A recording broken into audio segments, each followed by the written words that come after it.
Gemma Open Door for Literacy presents The Possibility of Lions by Marta Maretich, performed by Trish O'Hare. This text is read at a deliberate pace so that new readers and people new to the language can follow along. All rights reserved. The suitcase was small, made of green and blue plaid canvas with a black plastic handle. A zipper made the circuit of one side like a golden racetrack. Mercy unzipped this. Then she zipped it again, enjoying how smoothly the teeth locked together, how tightly they clenched to close the case.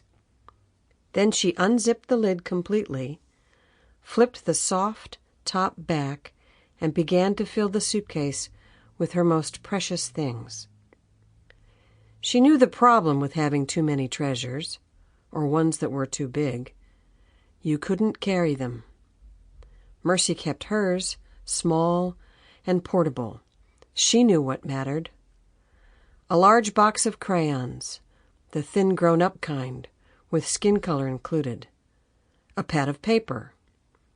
Her striped bathing suit, because if you were lucky, you would get to swim where you were going. A stuffed rabbit. A liverwurst sandwich, nice and flat, in a thin plastic baggie. Her copy of Yertle the Turtle by Dr. Seuss. At the last moment, she included a pair of pins, two sleek cats with rhinestone eyes that her grandmother had given her for her last birthday. They were small, and they might be valuable. Mercy guessed you could trade them if you got into real trouble. She closed the suitcase and slid the zipper around its track with satisfaction. It made a tight seal. She carefully folded, then rolled one of Irene's dish towels into a round pad, the way Imelda had shown her, and she placed this on her head. Then she lifted the case and balanced it on the pad.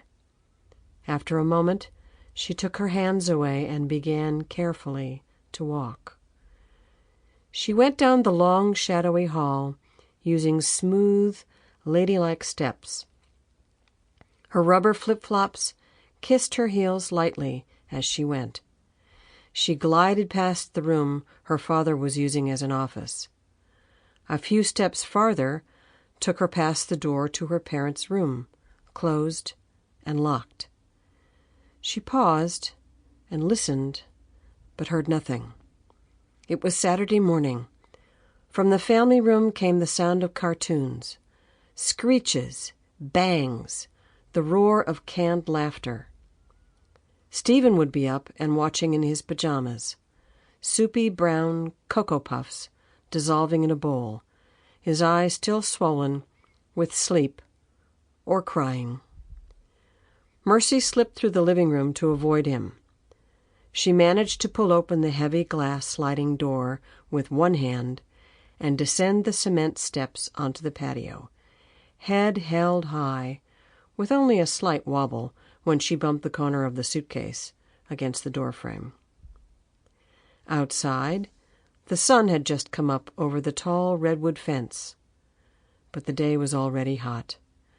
She closed the door behind her, shutting in the cool, stale air. Out on the shady cement patio, she commenced pacing back and forth, queenly. The suitcase was comfortable on her head. It reassured Mercy that she could carry her things by herself now. She could carry it like this for miles, or as long as it would take to get away. For a whole year after the McCalls arrived in town, nobody, except Bill's sister, Aunt Alice, knew that they were refugees. How would they know? The family looked like everyone else. They spoke English. Bill McCall worked in the oil fields like so many local men. Irene was a trained teacher, though she wasn't working. There was nothing special about the two kids, nothing that obviously set them apart, Sample complete. Ready to continue?